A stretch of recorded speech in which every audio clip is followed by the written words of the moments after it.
Bapak Ibu sekalian, pada kesempatan yang berbahagia ini, tema yang diamanahkan kepada saya adalah tentang ikhlas. Ya. Ada beberapa ayat Bapak Ibu sekalian yang terkait dengan perintah supaya kita beramal secara ikhlas. Yang pertama adalah Allah sampaikan di dalam surah Al-Bayyinah ayat kelima, A'udzubillahi minasyaitonirrajim, wa ma umiru illa liya'budullaha mukhlishina lahuddina hunafa. Padahal mereka tidak disuruh kecuali supaya menyembah Allah itu dengan memurnikan ketaatan kepadanya dalam menjalankan agama yang lurus. Ya. Dalam ayat ini ada kalimat mukhlishina lahuddin. Ya. Memurnikan pelaksanaan ibadah itu hanya karena Allah Subhanahu wa Ta'ala. Kemudian ayat yang kedua, ya, yang terkait dengan ikhlas ini, seperti sebentar lagi kita akan memasuki Syahrul Dzul Hijjah atau juga Idul Adha.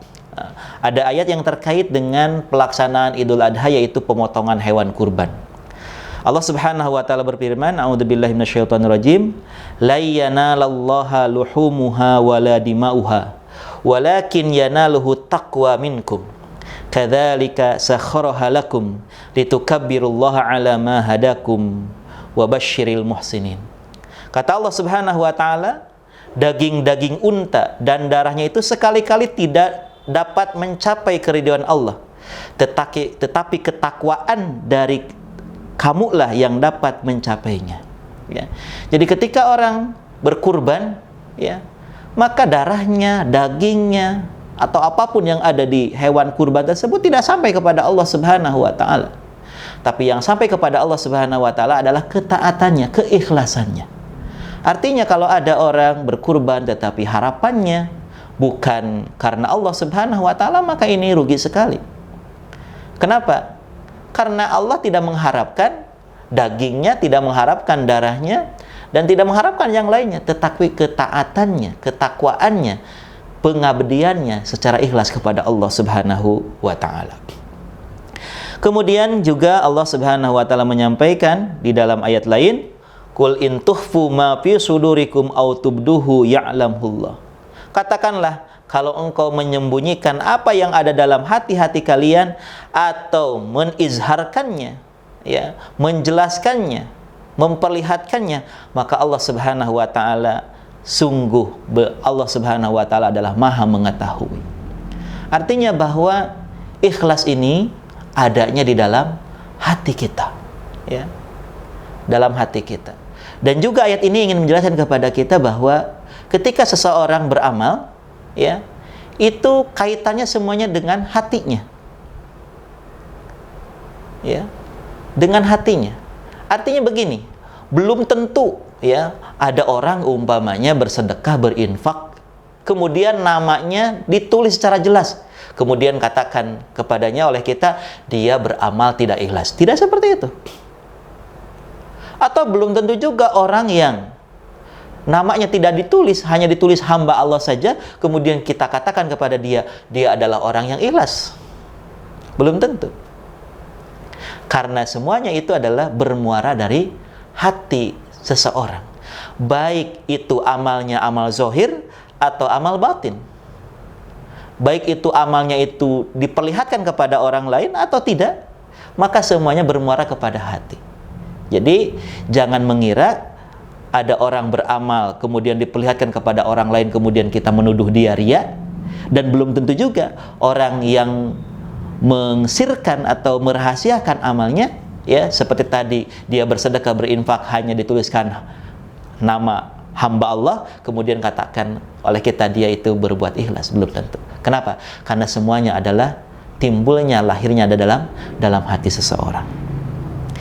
Kemudian di dalam ayat lain juga Allah Subhanahu wa Ta'ala menyampaikan, Qul innama ana basyarum mithlukum yuha ilayya annama ilahukum ilahu wahid faman kana yarju liqa'a rabbih falya'mal 'amalan shalihan wa la yusyrik bi'ibadati rabbih ahada. Di dalam surat Al-Kahfi ayat terakhir ini, ayat 110, Allah menyampaikan, wa la yusyrik bi'ibadati rabbih ahada. Janganlah kalian syirik, ya, dalam beribadah kepada Rabb-nya, ya, dengan sesuatu apapun. Gitu. Yang dimasuk syirik di sini, ya diantaranya adalah riya. Ya, riya itu adalah sesuatu yang bisa menghancurkan amal soleh seseorang. Hadirin hadirat ikhwatal iman rahimakumullah, ibu-ibu, bapak-bapak yang sama-sama mengharapkan ridha Allah Subhanahu wa taala. Nah, ini beberapa ayat yang kaitannya dengan ikhlas. Kemudian ada beberapa hadis ya yang menceritakan kepada kita tentang keikhlasan. Ya. Pertama adalah hadis Umar bin Khattab. Ya. Kalau yang pernah belajar hadis Arba'in, ini adalah hadis pertama. Ya. Hadis Arba'in An-Nawawiyah itu adalah hadis pertama, hadis Umar bin Khattab radhiyallahu anhu. Ya. Rasulullah sallallahu alaihi wasallam menyampaikan, innamal a'malu binniyat wa innamal likulli imri'in ma nawa. Ya. Bahwa sesungguhnya setiap amal orang itu adalah tergantung dari niatnya. Ya. Gitu. Jadi kalau niatnya karena Allah Subhanahu wa taala, maka dia akan mendapatkan thawab, jaza, balasan dari Allah Subhanahu wa taala. Tetapi kalau dia niatnya itu karena manusia, karena harta, karena ingin menikahi seorang perempuan, maka yang didapatkan hanya itu saja. Sementara di hadapan Allah Subhanahu wa taala dia tidak mendapatkan apapun. Kemudian ada hadis juga yang kaitannya pentingnya niat, ya.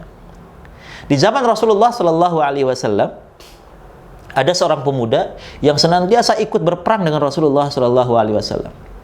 Dan dalam setiap peperangannya dia belum pernah terkena oleh senjata musuh. Sehingga ya sahabat-sahabatnya itu memberikan gelar kepada dia sebagai syuja', batal, sebagai pemberani, sebagai pahlawan. Sehingga dalam dirinya itu ada sifat atau sikap ujub, ya, merasa bangga terhadap dirinya sendiri, sehingga mengikis keikhlasannya dalam berperang di jalan Allah Subhanahu wa taala. Dalam satu peperangan ternyata dia terkena oleh senjata musuh. Ketika dia mendapatkan dirinya terkena oleh senjata musuh, dia berpikir, kalau saya kembali kepada sahabat-sahabat saya dalam kondisi seperti ini, mereka akan mentertawakan saya. Bahkan akan mencabut titel sebagai pahlawan pemberani. Maka yang dilakukan oleh pemuda ini, dia menghunus pedangnya kemudian menancapkan ke tubuhnya. Dia bunuh diri. Nah, sahabat-sahabat yang lain tidak tahu. Ketika jasadnya dikumpulkan, para sahabat memberikan gelar kepada dia sebagai orang yang mati syahid. Tetapi apa jawaban Rasulullah Sallallahu Alaihi Wasallam? Berdasarkan wahyu dari malaikat Jibril, beliau menyampaikan, huwa min ahlin nar, dia itu penghuni neraka. Kenapa? Niat. Dia berperang bukan karena Allah Subhanahu wa taala, tetapi berperangnya dia hanya ingin mendapatkan pujian dari manusia. Bahkan matinya adalah mati su'ul khatimah. Dia bunuh diri. Kita tahu balasan bagi orang yang bunuh diri, ya, seperti dalam hadis Muslim adalah abadan khalidina finnar, kekal selama-lamanya di neraka Allah Subhanahu wa taala. Bahkan dalam hadis Imam Bukhari disebutkan, kalau orang bunuh diri, maka di akhirat kelaknya itu, di nerakanya itu, dia akan melakukan hal yang sama. Artinya kalau dia bunuh dirinya dengan cara menggantung dirinya, maka di nerakanya pun dia akan melakukan hal yang sama.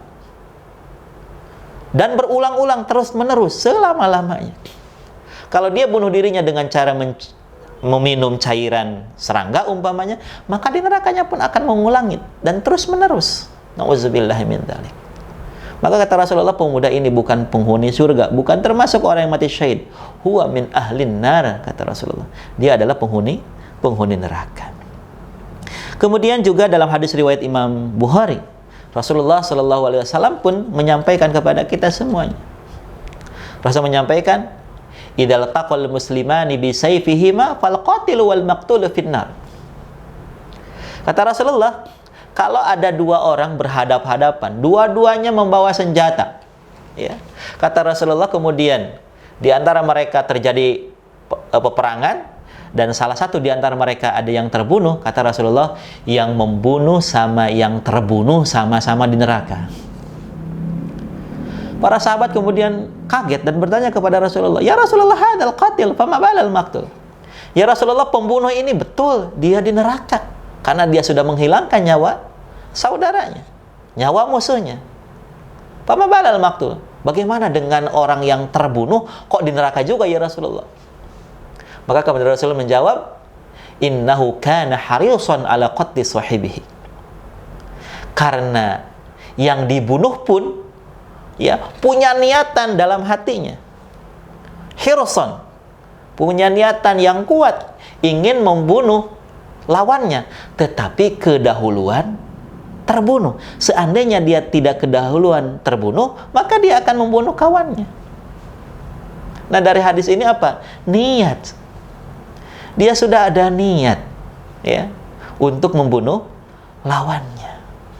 Gitu.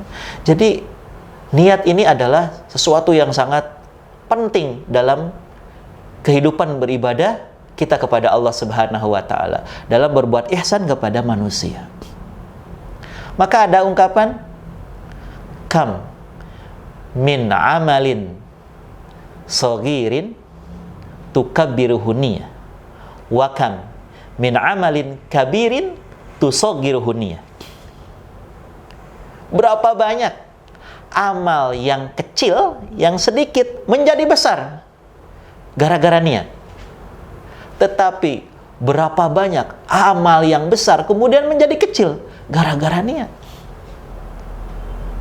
Contoh amalan kecil, umpamanya kita sedang berjalan di jalanan, kemudian kita menemukan beling, menemukan ranting, menemukan batu yang bisa mencelakakan orang lain. Kemudian kita pindahkan, kita hilangkan dari tempat tersebut.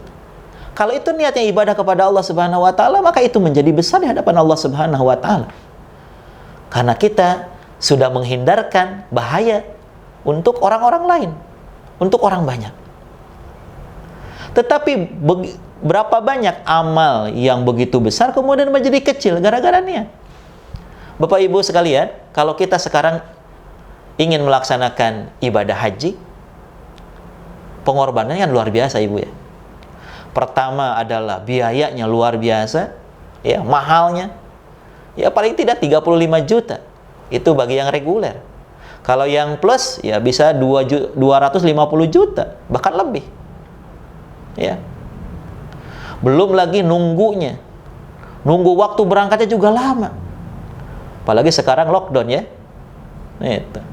Saya sendiri daftar tahun 2013, diperkirakan akan berangkat tahun 2024. Kalau lockdown sekarang ya naik lagi, mundur lagi, bisa tahun 2025. Waktunya begitu lama kita menunggu. Belum lagi kita harus sehat secara fisik. Kemudian kita juga harus membekali diri dengan ilmunya. Tetapi kalau niatnya itu hanya untuk mencari titel, ya depannya disisipkan kata atau huruf H, atau ingin dipanggil Pak Haji oleh tetangga, oleh yang lain, maka pengorbanan yang begitu besar itu, biaya yang begitu besar, kemudian waktu, tenaga yang begitu besar itu menjadi sia-sia, menjadi kecil di hadapan Allah Subhanahu wa taala. Gara-gara apa? Gara-gara niat. Maka niat ini sangat krusial dalam beribadah kita kepada Allah Subhanahu wa taala. Hadirin ihwatal iman rahimakumullah. Kemudian juga Rasulullah sallallahu alaihi wasallam mengingatkan kepada kita, ya, Rasul menyampaikan ada as-sab'u al-mubiqat. Ada 7 ya perbuatan yang bisa menghancurkan amal seseorang. Yang pertama adalah asyirku billah, syirik kepada Allah Subhanahu wa taala. Nah, apa yang dimaksud syirik kepada Allah Subhanahu wa taala? Rasul dalam hadis lain menyampaikan, iyyakum wasyirkal asghar. Ya, kalian harus hati-hati dengan syirik kecil. Qalu, para sahabat bertanya, wa masyirkul asghar ya Rasulullah? Apa yang dimaksud syirik asghar itu ya Rasulullah? Syirik kecil itu ya Rasulullah? Qala ar-riya, kata Rasulullah, yaitu riya. Ya, jadi riya itu termasuk syirik. Kemudian ketika kita memasuki bulan Ramadan, ini pun kaitannya semuanya dengan niat. Rasul menyampaikan, rubba shaimin laisa lahu min shiyamihi illa al-ju'i wal atash.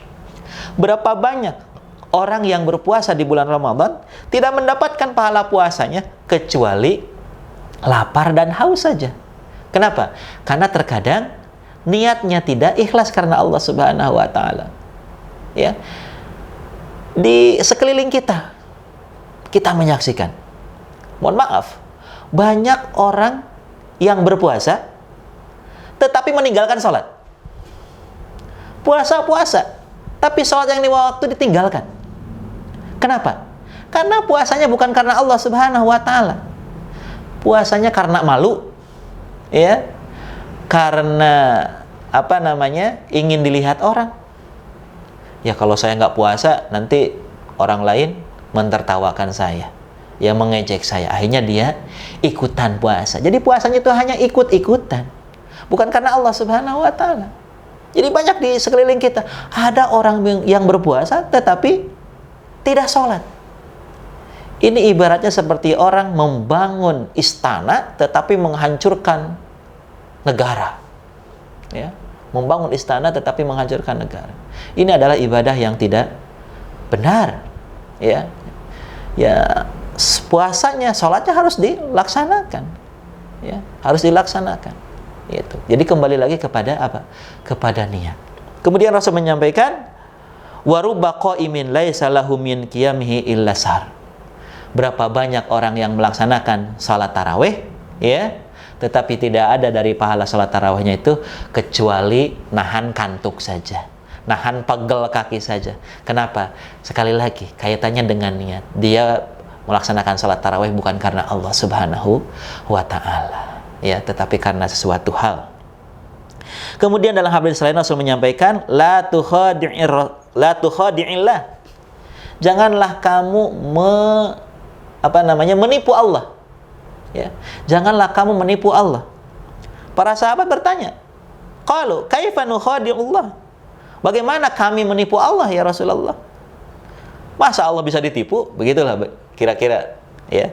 Maka Rasulullah kemudian menjawab, anta'mala amalan amarakallahu wa rasuluhu wa turidu bihi ghaira wajhillah.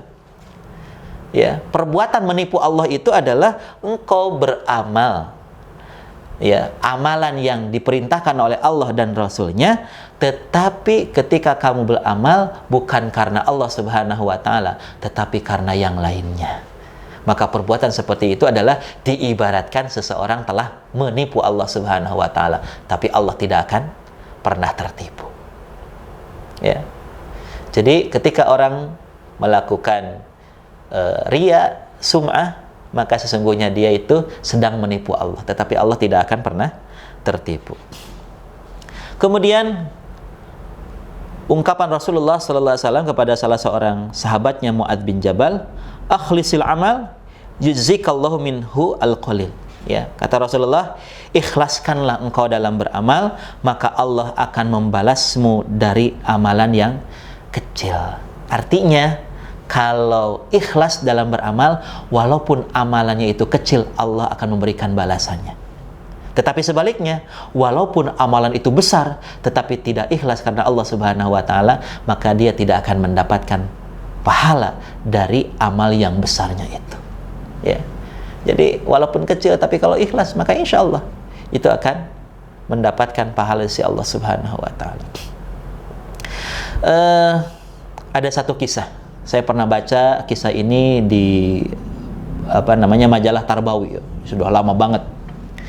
Jadi ada seorang anak, ya, dia memimpikan kedua orang tuanya yang sudah wafat. Ya. Dalam mimpi tersebut dia melihat ayahnya dengan pakaian serba putih, ya, dengan muka yang berseri-seri, hidup dalam kenyamanan, ketenangan, enak. Sementara dia melihat ibunya, ya, dalam kondisi dikejar-kejar oleh api. Dan untuk menghalau api tersebut, yang ia gunakan adalah hanya menggunakan sapu tangan saja. Nah, ternyata apa yang terjadi dengan kedua orang tuanya selama hidupnya itu, ya, ternyata orang tuanya yang pertama, ayahnya adalah orang yang dermawan, senantiasa menginfakkan hartanya jalan Allah Subhanahu wa taala. Sementara ibunya termasuk orang yang kikir, ya, pelit, ya, meregehese, cap jahe buntut kasiran. Ya, pelit. Dia itu hanya pernah bersedekah, berinfak dengan sapu tangannya secara ikhlas di sisi Allah Subhanahu wa taala. Tapi justru itulah apa yang disampaikan oleh Rasulullah kepada Mu'adz bin Jabal tadi. Amal yang kecil tapi dilakukan secara ikhlas, maka dia akan mendapatkan pahalanya si Allah Subhanahu wa taala. Maka si ibu ini dia bisa selamat dari kejaran api itu adalah hanya dengan menggunakan sapu tangannya. Kenapa? Karena dia dulu pernah berinfak, bersedekah dengan sapu tangannya secara ikhlas, ya. Gitu. Jadi amal yang sedikit kalau dilakukan secara ikhlas, insya Allah akan mendapatkan jaza balasannya dari Allah Subhanahu wa taala.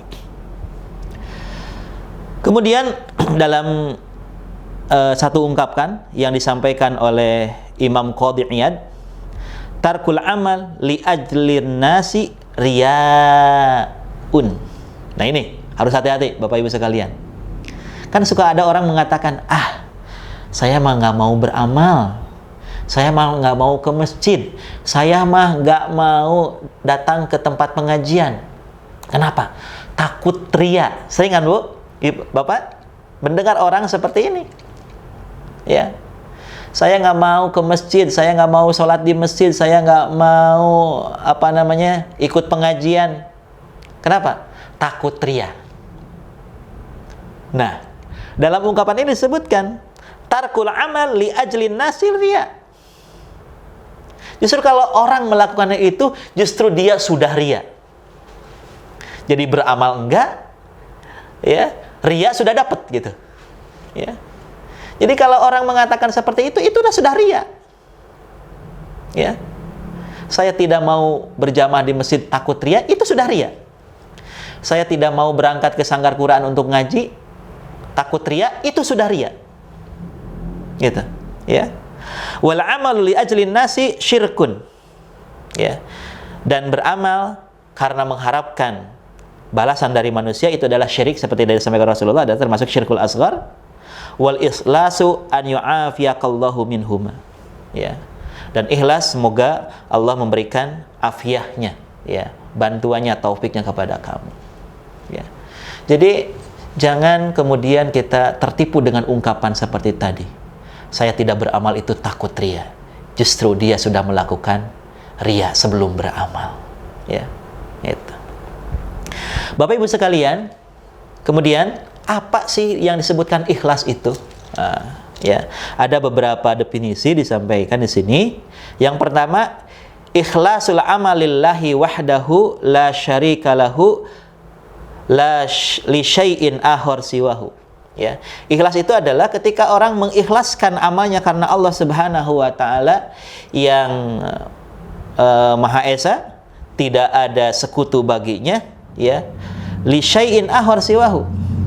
Dia tidak mengharapkan balasannya itu dari selain Allah Subhanahu wa taala. Itu namanya ikhlas, ya. Kemudian dalam kitab At-Ta'arif, ya, disebutkan bahwa ikhlas itu adalah taswiyatul amal min sawaidil kadari. Jadi bersihnya amal dari noda-noda kekeruhan. Ya. Apa yang dimaksud dengan noda-noda kekeruhan? Ada dua, Bapak Ibu sekalian. Pertama ria, yang kedua sum'ah. Apa bedanya antara ria dengan sum'ah? Kalau kita yang pernah belajar bahasa Arab atau pernah pesantren, ya, ada namanya masdar, ya Bu. Bapak, ada namanya masdar. Ada dua kalimat, ya. Pertama ro'a yaro, kemudian ada aro yuri. Ya, secara terminologi sama, artinya melihat. Ya, tetapi itu berbeda. Berbeda apanya? Berbeda masdarnya. Ro'a yaro, maka masdarnya, ya, ro'yun. Ya. Ro'a yaro, masdarnya ro'yun. Maka sebentar lagi ketika kita akan memasuki bulan Dzulhijjah, ada namanya ru'yatul hilal. Nah, jadi ro'yun atau ru'yah. Ya. Apa ru'yatul hilal itu? Melihat hilal. Ya, jadi kalau ro'a yaro, ro'yun atau ru'yah. Sementara aro yuri, masdarnya apa? Riyaan. Jadi kalau atau ro'a melihat, kalau aro memperlihatkan. Berarti kalau riya itu adalah memperlihatkan ibadah kepada manusia dengan harapan ingin mendapatkan balasan, pujian, sanjungan dari manusia. Itu namanya riya. Yang kedua adalah sum'ah. Nah, di dalam bahasa Arab itu ada kalimat sami'a yasma'u, ya. Sam'un, ada kalimat asma'a yasma'u, sum'ah. Sami'a yasma'u artinya mendengar. Maka sam'un, ya. Sam'an wa ta'atan, ya. Saya dengar, saya taat, begitu ya. Ada lagi asma'a yusmi'u. Apa asma'a yusmi'u? Memperdengarkan. Jadi kalau sami'a mendengar, asma'a yusmi'u memperdengarkan. Masdarnya apa? Sum'ah. Jadi sum'ah itu ada apa? Memperdengarkan ibadah kepada orang lain, kepada manusia dengan harapan ingin mendapatkan pujian dari manusia. Maka yang bisa menghancurkan amal seseorang itu, menghancurkan keikhlasan seorang itu adalah pertama riya, yang kedua adalah sum'ah. Riya ingin memperlihatkan ibadah kepada orang lain dengan harapan ingin mendapatkan pujian dari manusia, sementara sum'ah adalah memperlihatkan ibadah, memperdengarkan ibadah kepada orang lain dengan harapan ingin mendapatkan pujian dari manusia. Ya. Gitu. Jadi itulah apa yang menyebabkan hancurnya amal seorang itu, diantaranya adalah karena riya dan sum'ah. Bapak Ibu sekalian, kemudian ada namanya marotibul ikhlas, ya, tingkatan-tingkatan ikhlas. Nah, tingkatan yang pertama adalah ikhlasul anbiya wal mursalin wat tabi'in wa huwa al-amalu lillahi wahdahu duna mulahadatin, yakni gharadud dunyawi wal ukhrawi bal limujaradil hubbi lillahi wa ta'ati amrihi. Nah, tingkatan yang pertama adalah keikhlasan, yaitu para nabi, para rasul, para tabi'in. Bagaimana tingkatan keikhlasan para nabi dan rasul dan para tabi'in? Adalah mereka beramal karena Allah Subhanahu wa taala yang Maha Esa, ya. Kemudian duna mulahadatin, tanpa ada embel-embel gitu. Ya, tanpa ada embel-embel. Yakni ghardu dunyawi wal ukhrawi. Tanpa ada embel-embel. Jadi benar-benar dia itu beribadah kepada Allah Subhanahu wa taala dengan ikhlas. Ya. Dengan ikhlas. Semuanya dia serahkan jazanya ataupun balasannya kepada Allah Subhanahu wa taala. Gitu. Ya. Bal li mujarradil hubbi lillahi wa ta'ati amrihi. Mereka beramal, beribadah kepada Allah Subhanahu wa taala semata-mata karena cinta. Ya, dalam ketaatan kepada Allah Subhanahu wa taala. Jadi mereka beramal itu karena memang cinta, senang, demen gitu. Ya. Dalam menjalankan ketaatan kepada Allah Subhanahu wa taala tanpa ada keinginan maksud lain-lain, baik itu duniawi atau ukhrawi. Ya, balasan dunia atau balasan akhirat. Ini keikhlasan para nabi, rasul dan para tabi'in. Itu. Ya tentunya untuk tingkatan yang pertama ini ya kita nyerah ya Bu, Bapak. Nggak bisa kita seperti ini. Kenapa? Nah, ada tingkatan yang berikutnya, al-amalulillahi wahdahu liyam nahallahu al-amil al-mukhlis haddan ukhrawiyan. Ya. Nah, ini yang kedua. Ya. Keikhlasan yang kedua adalah seseorang beramal kepada Allah Subhanahu wa taala dengan harapan supaya Allah memberikan pahalanya, bagian pahalanya. Ya. Di mana? Nanti di akhirat kelak. Boleh seperti ini? Boleh Bapak Ibu sekalian. Kita beribadah kepada Allah Subhanahu wa taala dan kita mengharapkan pahala dari Allah Subhanahu wa taala, balasan dari Allah Subhanahu wa taala, ini boleh. Ya, boleh sekali. Silahkan. Umpamanya kita sholat, kemudian kita memohon kepada Allah Subhanahu wa taala supaya Allah memberikan pahalanya kepada kita, supaya kita dimasukkan ke dalam surga Allah Subhanahu wa taala, boleh. Yang nggak boleh itu minta pahala, minta balasan dari manusia. Kalau minta kepada Allah itu boleh. Kata Rasulullah, idza sa'altumul jannata fas'alul firdaus. Ya, kalau minta surga jangan tanggung-tanggung, mintalah surga firdaus. Artinya boleh seseorang itu minta pahala balasan dari Allah Subhanahu wa taala berupa surganya.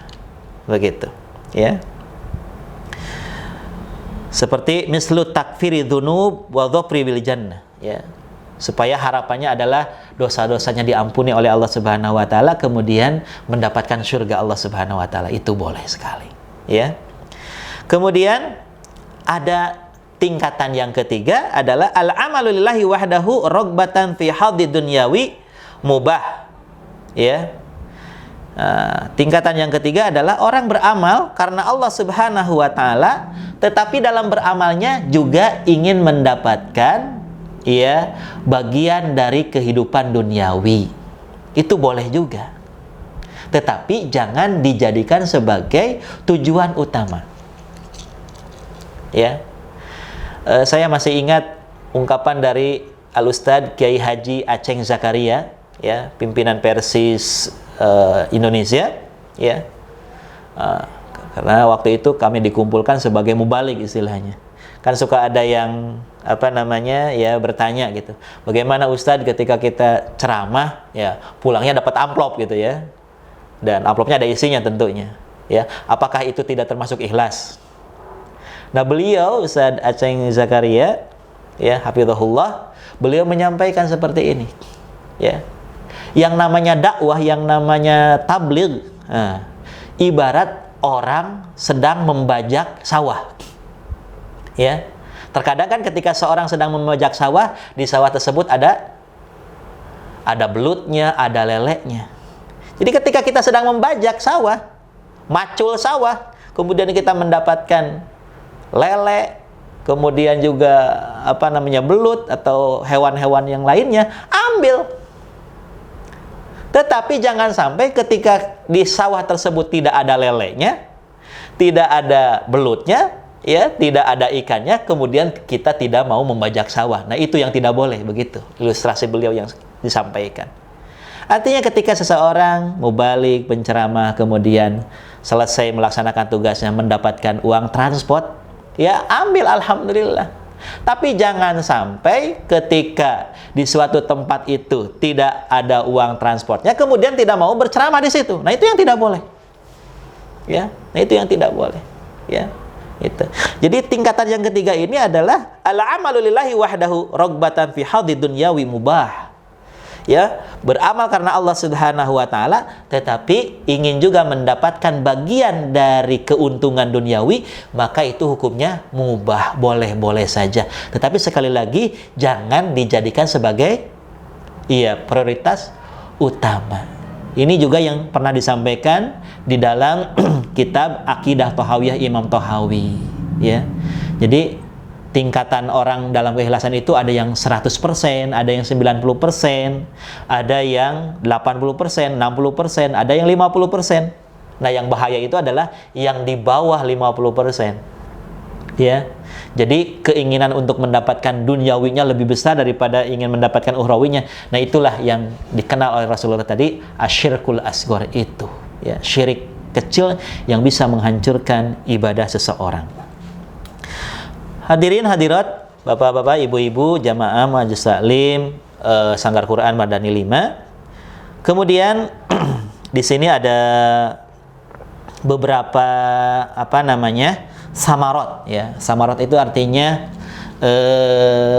buah, ya, yang akan diraih bagi seorang yang ikhlas dalam beramal kepada Allah Subhanahu wa taala.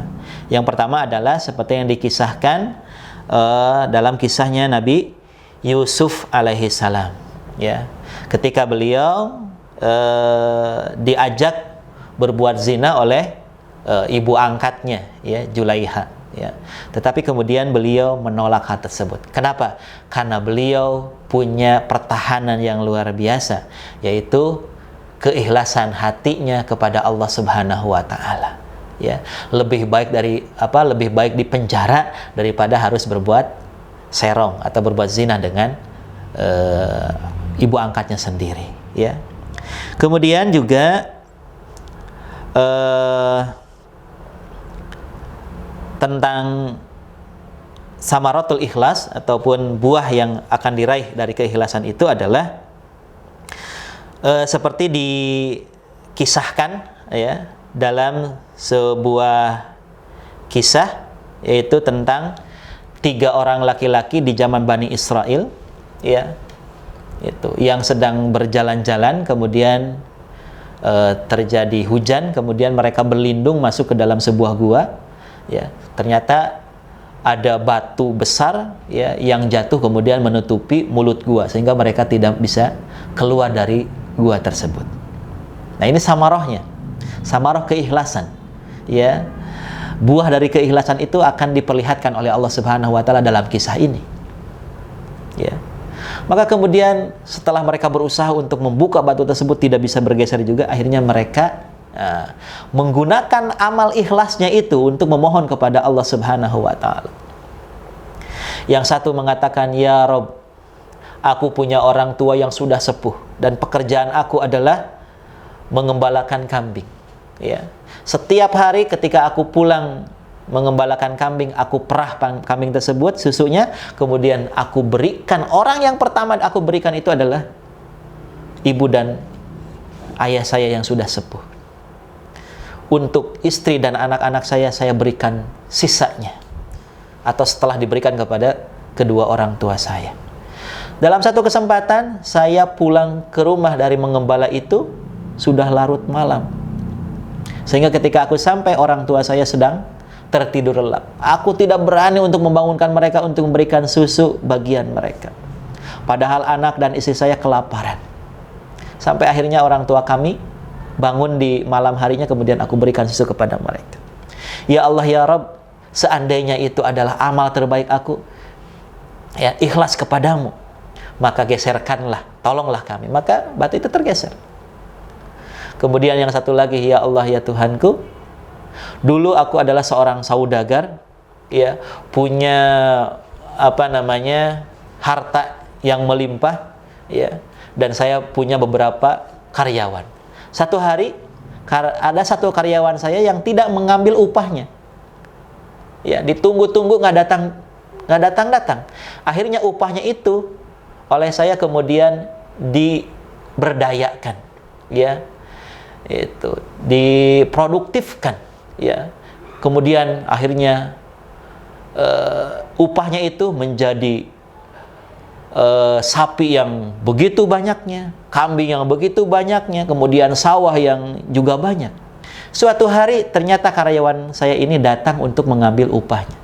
Maka saya berikan upahnya itu yang sekarang sudah menjadi kambing, sapi dan segala macamnya, itu saya berikan kepadanya tanpa aku mengambil sedikit pun. Ya Allah, ya Tuhanku, kalau amal itu adalah karenamu, maka tolonglah aku. Maka batu itu kemudian bergeser. Kemudian yang satu lagi adalah, ya Allah, ya Tuhanku, aku dulu punya, ya, saudara jauh yang aku menginginkannya, tetapi dia menolak cintaku. Sampai pada akhirnya suatu hari dia datang kepadaku karena dia dalam kesulitan untuk meminjam uang kepada aku.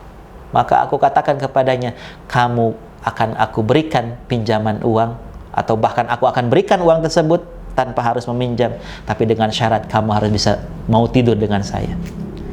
Maka wanita ini karena terdesak dengan kebutuhan, akhirnya dia menyetujuinya. Ketika kami masuk ke dalam satu ruangan, ya, dan aku sudah siap-siap untuk menggaulinya, wanita ini mengatakan, ala takhafullah, apakah kamu tidak takut kepada Allah? Maka dalam kondisi seperti itu, fastartajabtu, aku bergidik, aku ketakutan, ya, karena ungkapan wanita itu. Ya Allah, ya Tuhanku, kalau amalku itu adalah amal yang terbaik, maka, ya, geserkanlah batu ini. Maka kemudian batu itu tergeser dan mereka bisa selamat. Ini adalah salah satu bentuk bahwa samaratul ikhlas, ya, buah dari keikhlasan itu bisa menolong seseorang dalam kondisi-kondisi tertentu.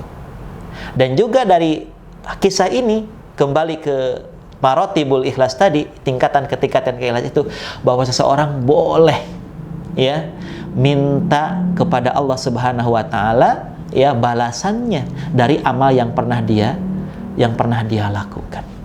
Bahkan kisah ini pun mengajarkan kepada kita bahwa kita boleh bertawasul dengan amal ibadah yang pernah kita lakukan. Apa bertawasul itu? Berperantara, ya, dengan amal yang pernah kita lakukan.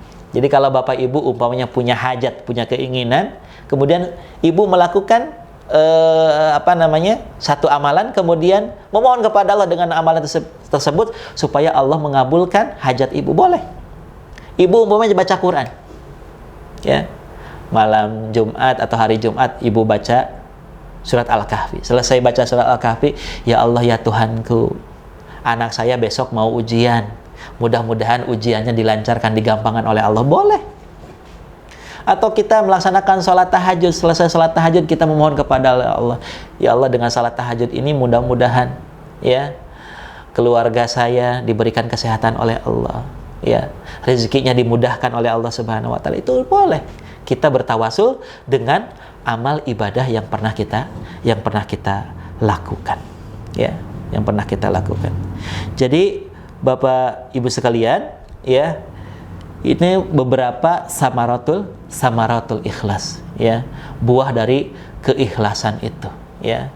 Jadi diantaranya yang pertama, ketika orang ikhlas dalam beribadah kepada Allah Subhanahu wa taala, akan terhindar dari yang namanya fahsya, dosa, seperti yang terjadi dalam kisahnya Nabi Yusuf alaihissalam. Kemudian yang berikutnya, ketika orang ikhlas dalam beramal, maka suatu hari amalnya tersebut bisa dipergunakan untuk minta tolong kepada Allah Subhanahu wa taala, sebagaimana dijelaskan dalam kisah 3 orang yang terjebak di dalam gua tersebut, ya. Betul Bapak Ibu sekalian bahwa kita melakukan ikhlas itu adalah perbuatan yang sangat berat kita lakukan. Karena ikhlas itu harus kita pertahankan sampai akhir, ya, sampai kita bertemu dengan Allah Subhanahu wa taala. Maka ikhlas itu terbagi di dalam 3 waktu. Al-ikhlasu qablal amal, al-ikhlasu indal amal, wal ikhlasu ba'dal amal. Ikhlas sebelum bekerja beramal, ikhlas ketika beramal, dan ikhlas setelah beramal. Ya, terkadang orang bisa menjaga keikhlasan sebelum dan ketika beramal, tetapi setelah beramal terkadang keikhlasan itu kemudian hilang. Tetapi jangan pula kemudian karena kita takut tidak ikhlas, kemudian seperti ungkapan tadi, ya, tidak mau beramal karena takut tidak ikhlas, itu pun tidak diperbolehkan, ya. Kita tetap, ya, lakukan amal kita kepada Allah Subhanahu wa taala dengan terus berusaha amal kita itu kita persembahkan ataupun minta balasannya hanya kepada Allah Subhanahu wa taala. Kita mungkin tidak bisa seperti para anbiya, para nabi, para mursalin, para rasul, wa tabi'in, dan juga para tabi'in. Tentunya kita tidak bisa seperti mereka, tetapi paling tidak kita bisa menjadi level kedua ataupun level ketiganya. Mudah-mudahan Allah Subhanahu wa taala senantiasa membimbing hati kita, senantiasa diberikan kekuatan dalam hati kita, keimanan kita dalam beribadah kepada Allah Subhanahu wa taala, senantiasa diberikan keikhlasan kepada Allah Subhanahu wa taala. Amin amin ya rabbal alamin. Ini barangkali yang bisa saya sampaikan. Ya, nanti insya Allah akan diteruskan dengan sesi tanya jawab. Mudah-mudahan apa yang saya sampaikan ini bisa memberikan pencerahan kepada kita semuanya, dan mudah-mudahan Allah Subhanahu wa taala senantiasa menjaga hati-hati kita. Ya muqallibal qulub, tsabbit qalbi ala dinik.